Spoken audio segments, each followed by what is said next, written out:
प्रधानमंत्री नरेंद्र मोदी का 75वां जन्मदिवस मनाया जा रहा है बड़ी धूमधाम से।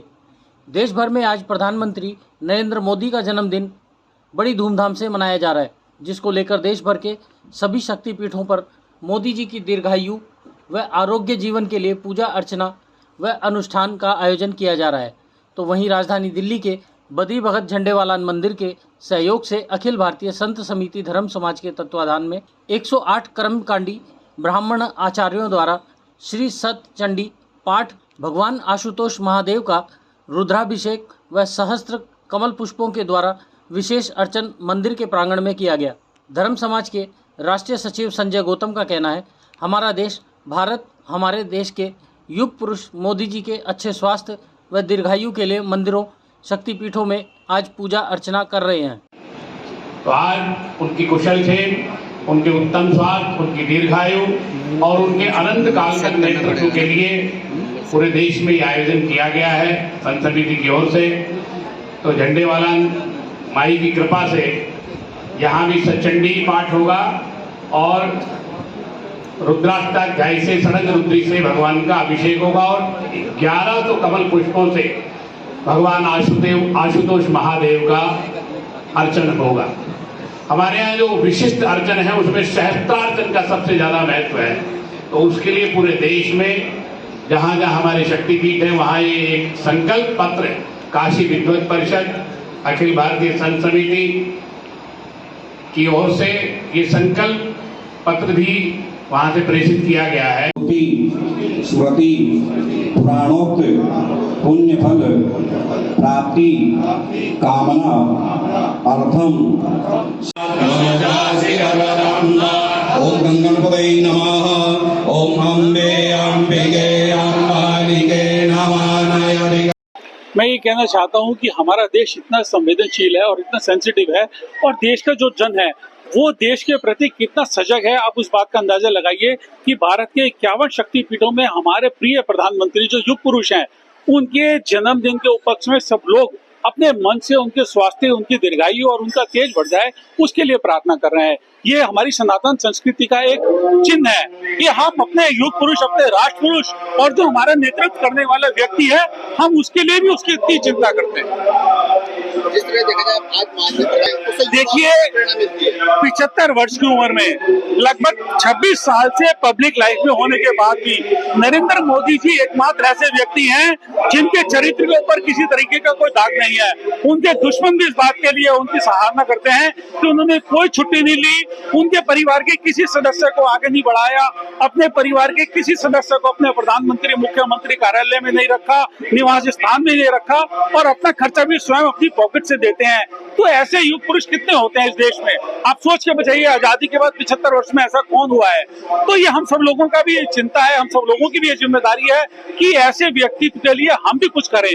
तो सब लोगों का ये मन में आया कि हमें भी उनके जन्मदिन के ऊपर ऐसा कार्यक्रम चाहिए और भगवान से प्रार्थना करनी चाहिए कि हमारे जो प्रधानमंत्री हैं वो लगातार इसी तरीके से देश का नाम, धर्म का नाम, समाज का नाम रोशन करते रहे, देश को प्रगति के मार्ग की ओर ले जा सके। देखा जाए जिस तरह से अमेरिका ने जो टैरिफ लगाया था, मगर उसके बाद जो मुंह की कहानी पड़ी और आज जो डोनाल्ड ट्रंप फोन मिला। आप एक बात समझिए कि आप सब लोगों का और इस पूरे देश की जनता का जो प्रेम है राष्ट्रपति के लिए और प्रधानमंत्री के लिए, उससे जो उन्हें शक्ति मिलती है, ये उस शक्ति का ही फलस्वरूप है कि विश्व की सबसे बड़ी देश का जो राष्ट्रपति है वो फोन करा और भारत के प्रधानमंत्री फोन की लाइन पर नहीं आ रहे हैं।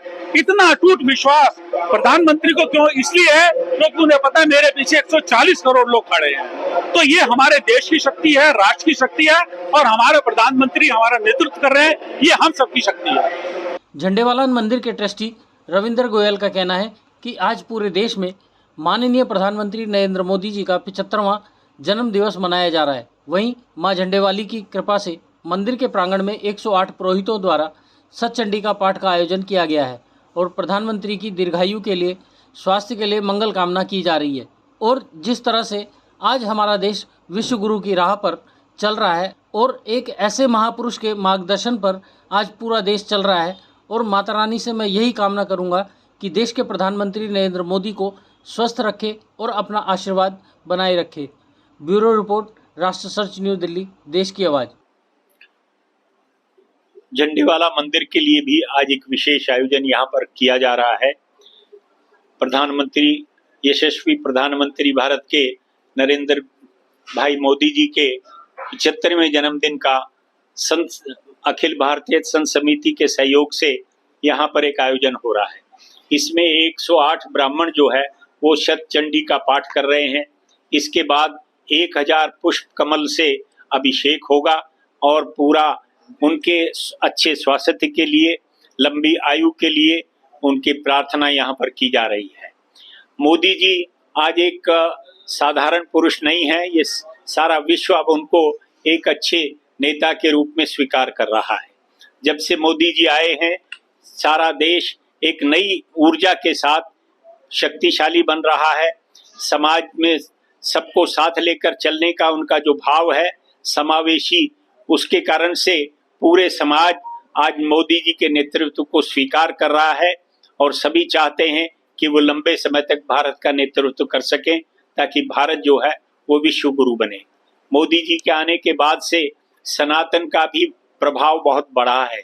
अनेक ऐसे कार्य हुए हैं जिनको पहले कभी किसी सरकारों ने उनके ऊपर ध्यान नहीं दिया और सनातन को कभी उन्होंने सम्मान नहीं दिया। मोदी जी के आने के बाद से अनेक ऐसे काम हुए हैं कि सनातन भी पुष्ट हुआ है और सनातन ही एक ऐसा धर्म है जो सबको साथ लेकर चलने की बात करता है, कहीं भेदभाव नहीं है और सही मायने में ये समावेशी एक धर्म है। इसलिए मोदी जी सर्वप्रिय नेता हैं, केवल देश में ही नहीं तो सारे संसार में, और हमें बड़ी खुशी है आज हम उनके जन्मदिन को यहाँ पर मना रहे हैं। माँ झंडेवाली से हमारी प्रार्थना है कि उनको अच्छा स्वास्थ्य दें और उनको दीर्घायु करें ताकि वो लंबे समय तक भारत का नेतृत्व कर सकें और भारत जो है वो पुनः विश्व गुरु बने, ये हमारी सबकी कामना है। ये जो आयोजन है अखिल भारतीय संत समिति के निर्देशन में हो रहा है और संत समिति का निर्णय ये था कि माननीय प्रधानमंत्री जी के जन्म दिवस को हम सभी शक्ति पीठों पर, सभी 12 ज्योतिर्लिंगों पर भगवान का अर्चन पूजन वंदन करके उसको राष्ट्र की समृद्धि के लिए और राष्ट्र के विकास के लिए मोदी जी निरंतर हमारे राष्ट्र का अनंत काल तक जो है संचालन करें और उसको आगे लेकर के जिस गति से वो चल रहे हैं उस कार्य के लिए ये सब किया गया है। भगवान उनको स्वस्थ रखे, उनको दीर्घायु प्रदान करे और उनके नेतृत्व में देश विकास को प्राप्त करे। ये जो आयोजन है इसमें सतचंडी पाठ किया जा रहा है भगवती दुर्गा की प्रसन्नता के लिए। भगवान शिव का रुद्राष्टाध्यायी द्वारा अर्चन होगा और उनको जल चढ़ेगा और 1100 कमल पुष्पों से भगवान का विशेष अर्चन होगा। कमल पुष्प का सिद्धांत ऐसे है कि जिस प्रकार से भगवान सूर्य अर्घ से प्रसन्न होते हैं, भगवान शिव अभिषेक से प्रसन्न होते हैं, भगवान गणपति मोदक से प्रसन्न होते हैं, भगवती दुर्गा स्तुति से प्रसन्न होती है, तो लक्ष्मी माता कमल पुष्प से अभिषेक करने पर राष्ट्र को समृद्धि प्रदान करती है। तो हमारा राष्ट्र समृद्धि को प्राप्त हो, सबको लक्ष्मी, क्योंकि धन तो सब देश, विकास में सबसे मूल अगर कोई व्यवस्था है तो वो अर्थव्यवस्था है। और मुझे लगता है कि इस प्रकार का शुभ संकल्प भारतीयों का है, हमारे देशवासियों का है, जहाँ हम राष्ट्र की समृद्धि के लिए भगवान से प्रार्थना करते हैं। रूपम देहि जयम देहि यशो देहि दिशो जहि देहि सौभाग्यम आरोग्यम देहि में परमम सुखम, ऐसा करके हम भगवान से मंगल कामना करते हैं। और सर्वे भवन्तु सुखिनः सर्वे सन्तु निरामया, यही हमारी राष्ट्रीय संस्कृति है, यही सनातन संस्कृति है, यही भारतीय संस्कृति है। इसी के शुभ संकल्प से सब संभव है और भगवान इसको सहज भाव से कर सकते हैं। इसलिए भगवान की विशेष अर्चन पूजन की जा रही है। हमारा राष्ट्र समृद्धि को हो और मोदी जी का नेतृत्व हमें अनंत काल तक प्राप्त हो, यही मंगल कामना करें। ऐसे ही अपने क्षेत्र व अपने आसपास की खबरों, देश दुनिया की ताज़ा तरीन सभी खबरों को देखने के लिए देखते रहिए राष्ट्र सर्च न्यूज़ चैनल। खबरों की लेटेस्ट अपडेट पाने के लिए हमारे चैनल को लाइक व सब्सक्राइब करना ना भूलें और कमेंट के द्वारा खबर के प्रति अपनी राय जरूर दें।